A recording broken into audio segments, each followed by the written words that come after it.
Time waste کرتے ہیں. ایسی چیز میں ٹائم گزر جائے نا جو ذہنی تفریح کا ذریعہ بنے تو بھی ٹھیک ہے. گپ شپ لگا لو دوستوں کے ساتھ بیٹھ کر.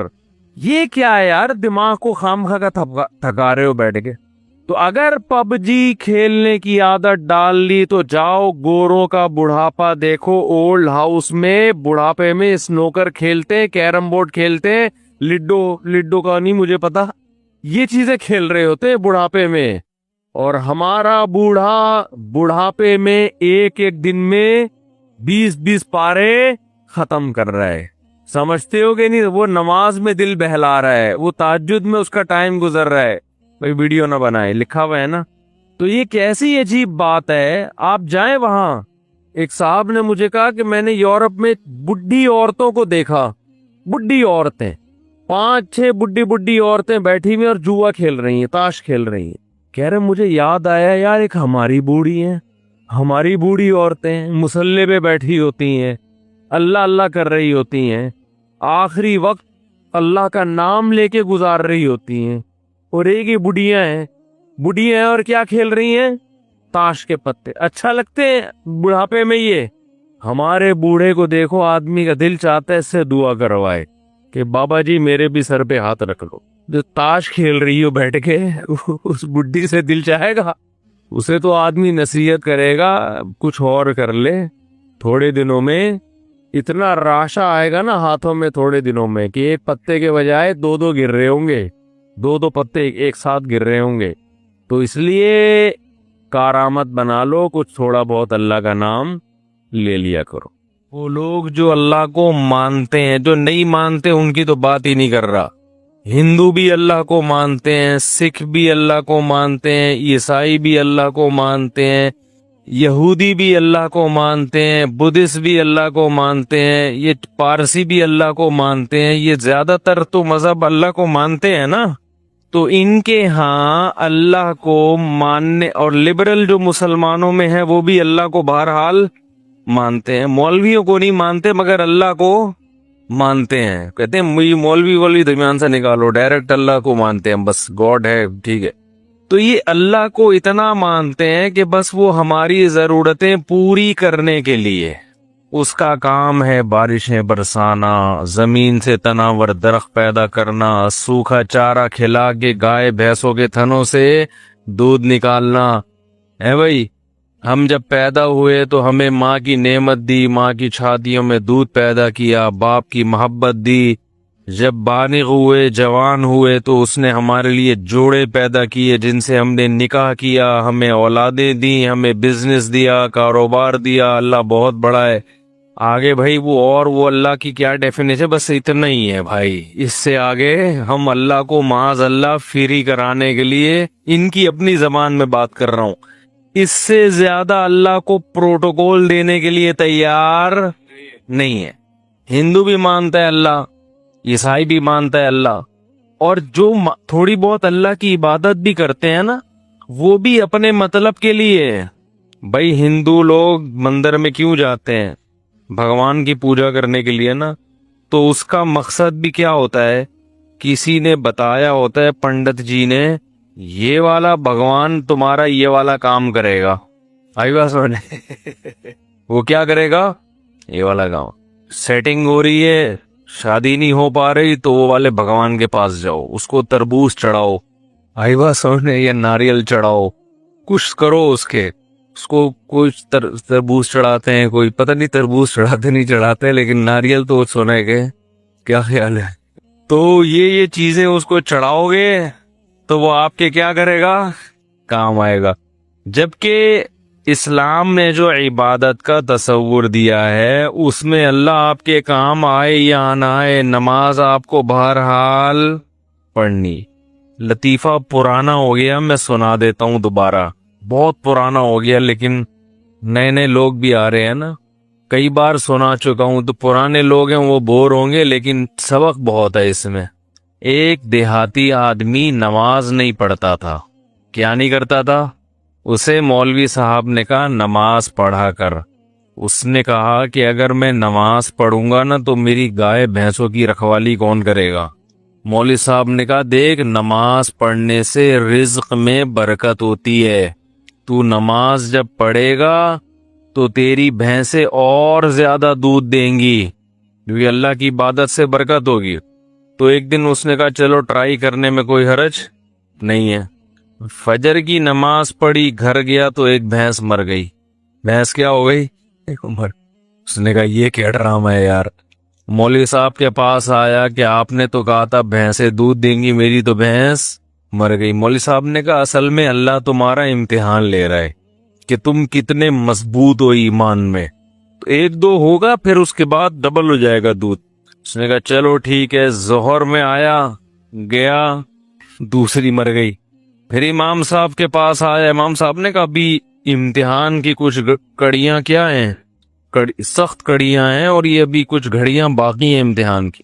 پھر آ گیا, عصر پڑھنے گیا تو ایک اور بھینس مر گئی. تو ایک کٹا ہوتا ہے نا بھینس کے چھوٹے چھوٹے بچے, وہ بہت شور مچا رہا تھا.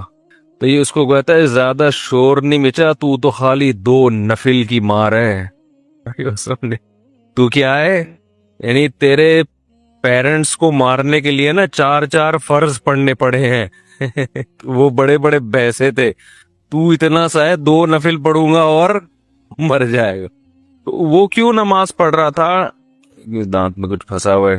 اس کے ذہن میں یہ بات بیٹھ گئی تھی کہ بھئی عبادت کرنے سے رزق میں برکت ہوگی. حالانکہ وہ یقیناً برکت ہوتی ہے, مگر عبادت رزق میں برکت کے لیے نہیں کی جاتی. وہ تو کرنی ہے, بھینس مرے یا زندہ رہے. فجر بھی پڑھنی ہے, ظہر بھی پڑھنی ہے, عصر بھی پڑھنی ہے, مغرب بھی پڑھنی ہے اور عشاء بھی پڑھنی ہے. کیوں؟ اس لیے نہیں کہ رزق میں برکت ہو. ہم نماز اس لیے تھوڑی پڑھتے ہیں, اس لیے کہ جو کھلا رہا ہے پالیسی بھی اسی کی چلے گی. وہ جب کھلا رہا ہے اور نعمتیں دے رہا ہے تو جب عبادت کے لیے بلائے گا ہمیں اور آپ کو جانا پڑے گا, چاہے ہمارا فائدہ ہو یا ہمارا نقصان ہو. میں نے جمعے کے بیان میں ایک واقعہ سنایا تھا نا کس سابق حکومت کا, کہ پنجاب میں کو ایجوکیشن سسٹم شروع کر دیا. جب کو ایجوکیشن سسٹم شروع کیا ہے تو علماء گئے وزیر اعلیٰ کے پاس کہ بھئی یہ کیا ڈرامہ شروع کر دیا تم نے. حکومت نے کہا تھا ہمارے پاس فنڈ نہیں ہے الگ الگ اسکولوں کا. تو پھر وہ حکومت نے بتایا علماء کو کہ فنڈ کا مسئلہ نہیں ہے, باہر سے مدد آتی ہے, ان کی یہ ریکوائرمنٹ ہے, ان کا یہ کہنا ہے کہ الگ الگ اسکول نہیں بناؤ, لڑکے لڑکیوں کو ساتھ بٹھاؤ. تو علماء بڑے حیران ہوئے, یار یہ کیا کر رہے ہو. تو پھر وہ حکومت نے کہا کہ جن کا کھاتے ہیں پالیسی